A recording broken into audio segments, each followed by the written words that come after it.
Hey, my vibrations. It's V to the I to the B to the mother of 5E. And I so got into the day and relaxing that I forgot that I needed to come back and give you part 2 of The Power of Intention by Dr. Wayne Dyer. So when I left off when we were getting ready to talk about the 7 faces of intention. So number 1, the face of creativity. The first of the 7 faces of intention is the creative expression of the power of intention that designed us, got us here, and created an environment that's compatible with our needs. The power of intention has to be creative or nothing would come into existence. It seems to me that this is an irrefutable truth about intention, spirit, because its purpose is to bring life into existence in a suitable environment. Why do I conclude that the life-giving power of intention intends us to have life and have it in increasing abundance? Because if the opposite were true, life as we know it couldn't come into form. The very fact that we can breathe and experience life is proof to me that the nature of life, of the life-giving spirit, is creative at its core. This may seem obvious to you, or in fact, it may appear confusing or even irrelevant. But what is clear is, you are here in your physical body. There was a time when you were an embryo, before that a seed, and before that formless energy. That formless energy contained intention, which brought you that formless energy contained intention, which brought you from nowhere to now here.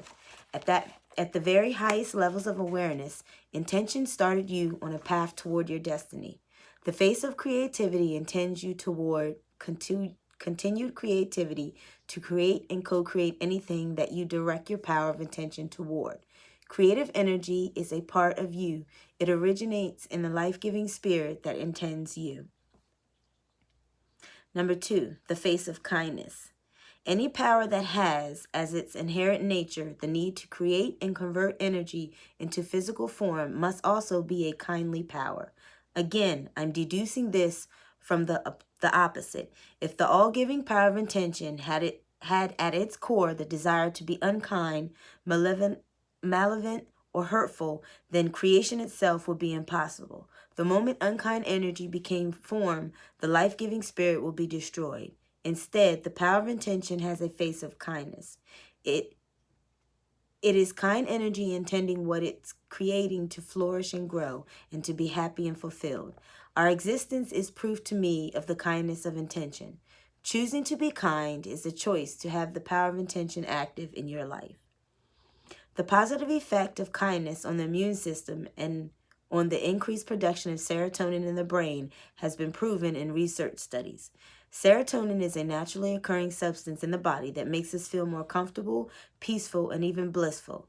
In fact, the role of most antidepressants is to stimulate the production of serotonin chemically, helping to ease depression. Research has shown that a simple act of kindness directed towards another improves the functioning of the immune system and stimulates the production of serotonin in both the recipient of the kindness and the person extending the kindness. Even more amazing is that persons observing the act of kindness have similar beneficial results. Imagine this: kindness extended, received, or observed beneficially impacts the physical health and feelings of everyone involved. Both the face of kindness and the face of creativity are smiling here. When you're unkind, you're blocking the face of kindness. You're moving away from the power of intention. No matter whether you call it God, spirit, source, or intention, be aware that unkind thoughts weaken and kind thoughts strengthen your connection. Creativity and kindness are 2 of the 7 faces of intention. Number 3, the face of love. The third of the 7 faces of intention is the face of love. That there's a life-giving nature inherent in the power of intention is an irrefutable conclusion. What would we name this quality that encourages, enhances, and supports all of life, if not love? It's the prime moving power of the universal spirit of intent. As Ralph Waldo Emerson put it, love is our highest word and the synonym for God. The energy field of intention is pure love, resulting in a nurturing and totally cooperative environment. Judgment, anger, hate, fear, or prejudice won't thrive here.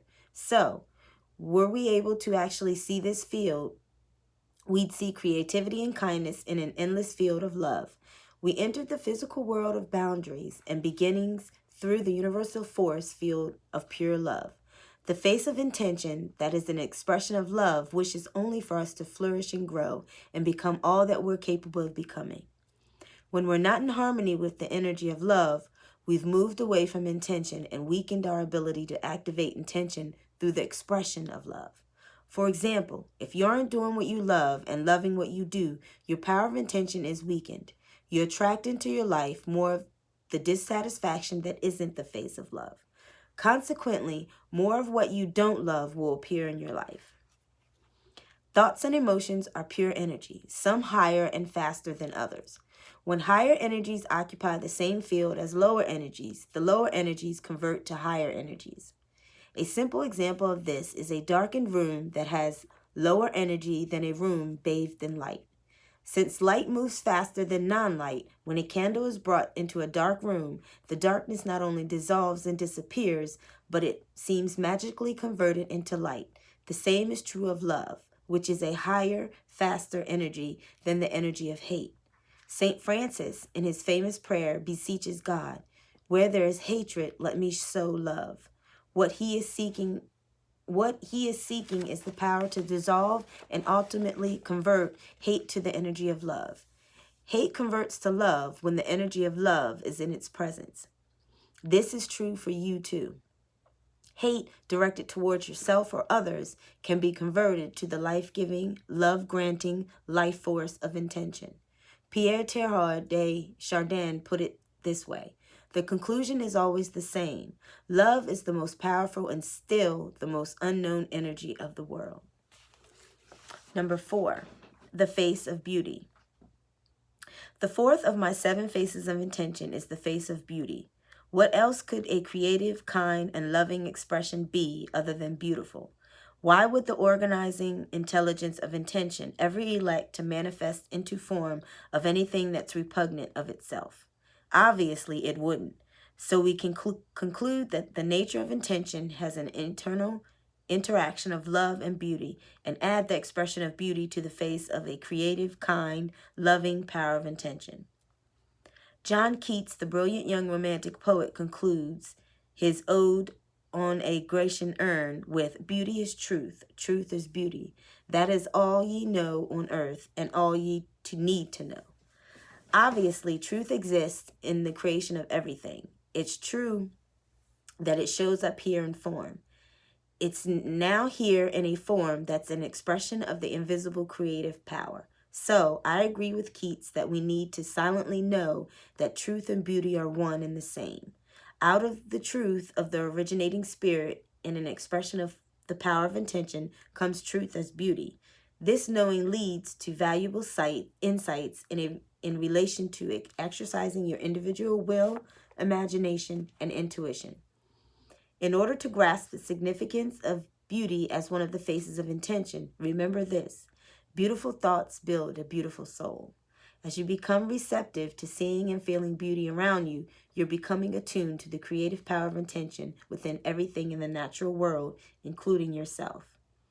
By choosing to see beauty in everything, even a person who was born into poverty and ignorance will be able to experience the power of intention. Seeking beauty in the worst of circumstances with individual intent connects one to the power of intention. It works. It has to work. The face of beauty is always present, even where others see non-beauty. I was deeply honored to be on a panel with Viktor Frankl in 1978 in Vienna, Austria. I strongly recollect that he shared with me and the audience his assertion that it's the ability to see beauty in all of life's circumstances that gives us our lives meaning. In his book, Man's Search for Meaning, he describes a bowl of filthy water with a fish head floating in it, given to him by his Nazi captors in a concentration camp during World War II. He trained himself to see beauty in this meal. Rather than focus on the horror of it, he attributed his ability to see beauty anywhere as a vital factor in surviving those horrific camps. He reminds us that if we focus on what's ugly, we attract more ugliness into our thoughts, and then into our emotions, and ultimately into our lives. By choosing to hang on to one's corner of freedom, even in the worst situations, we can process our world with the energy of appreciation and beauty and create an opportunity to transcend our circumstances. I love the way Mother Teresa described this quality when she was asked, "What do you do every day in the streets of Calcutta at your mission?" She responded, "Every day I see Jesus Christ in all of his distressing disguises." Number 5, the face of expansion. The elemental nature of life is to increase and seek more and more expression. If we would sharply focus on the faces of intention, we'd be startled. I imagine that one of the faces we'd see is a continuously expanding expression of the power of intention. The nature of this creative spirit is always operating so as to expand. Spirit is a forming power. It has the principle of increase, meaning that life continues to expand toward more life. Life as we know it originates from formless intention. Therefore, one of the faces of intention looks like something that's eternally evolving. It might look like a tiny speck in a continuous state of duplicating itself and then enlarging itself and then moving forward, all the while continuing its expansion and expression. This is precisely what's happening in our physical world. This fifth face of intention takes the form of what is expressing it.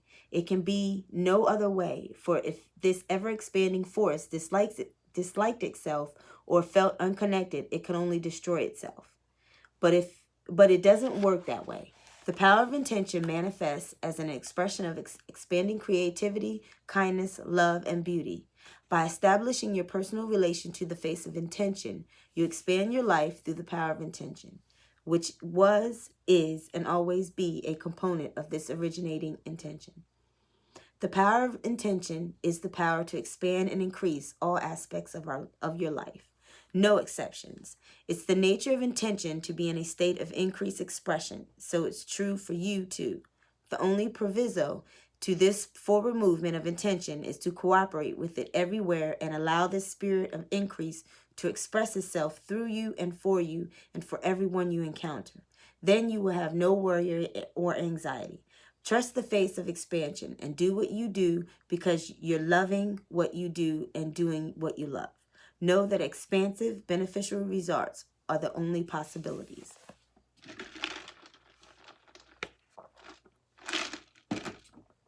Number 6, the face of unlimited abundance.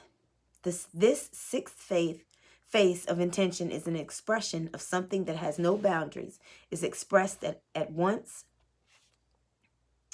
This sixth face of intention is an expression of something that has no boundaries, is everywhere at once, and is endlessly abundant. It's not just huge, it never stops. This marvelous gift of abundance is what you were created from. Thus, you too share this in the expression of your life. You're actually fulfilling the law of abundance. These gifts are given freely and fully to you, just as the air, the sun, the water, and the atmosphere are provided in unlimited abundance for you. From the time of your earliest memories, you probably were taught to think in terms of limitations. My property starts here, yours over there. So we build fences to mark our boundaries. But ancient explorers gave us an awareness of the world as potentially endless. Even more ancient astronomers pushed back our beliefs about an immense dome-shaped ceiling covering the Earth. We've learned about galaxies that are measured in the distance light travels in a year. Science books that are only 2 years old are outdated. Athletic records that supposedly demonstrated the limits of our physical prowess are shattered with amazing regularity. What all this means is that there are no limits to our potential as people, as collective entities, and as individuals. This is largely true because we emanate from the unlimited abundance of intention. If the face of the power of intention is unlimited abundance, then we can know that our potential for manifestation and attracting anything into our lives is the same. The face of abundance has absolutely no limits. Imagine the vastness of the resources from which all objects are created. Then consider the one source that stands above all others. This would be your mind and the collective mind of humankind. Where does your mind begin and end? What are its boundaries? Where is it located? More important, where is it not located? Is it born with you or is it present before your conception? Does it die with you? What color is it? What shape? The answers are in the phrase unlimited abundance. You were created from this very same unlimited abundance. The power of intention is everywhere. It is what allows everything to manifest, to increase, and to supply infinitely. Know that you're connected to this life force and that you share it with everyone and all that you perceive to be missing. Open to the expression of the face of unlimited abundance, and you'll be co-creating your life as you'd like it to be. As is so often true, the poets can express in a few short words what seems so difficult for us to grasp. Here is Walt Whitman speaking to us in Song of Myself. As you read these lines, substitute the face of endless abundance for God to gain a flavor of what power of intention is. I hear and behold the face of endless abundance in every object, and yet understand. I'm going to read it to you the way it is. I hear and behold God in every object, yet understand God not in the least. I see something of God each hour of the 24, and each moment then. In the faces of men and women I see God, and in my own face, in the glass. I find letters from God dropped in the street, and every one is signed by God's name. And I leave them where they are, for I know there's wheresoever I go, others will punctually come forever and ever. You don't have to have an intellectual understanding. It's enough to silently know and proceed to live with your awareness of this face of endless abundance. Goodness. Okay, so one more. Well, no, I'm going to save the face of intention number 7. I'm going to save that for tomorrow morning because we're almost at 18 minutes and I'm just going to leave it there. So to recap, the 6 faces of intention so far: the face of creativity, the face of kindness, the face of love, the face of beauty, the face of expansion, and the face of unlimited abundance. I will put those down in the box, and you can go over and listen to this over again if you wanted to take any notes on any of those. And I will see you tomorrow, and I'll be there with part 3 of chapter 2, because the little bit that I have to read is just the number 7, and this has to be one of my favorite ones, is number 7. So see you tomorrow for the part 3 of The Power of Intention by Dr. Wayne Dyer, and you guys have a great night.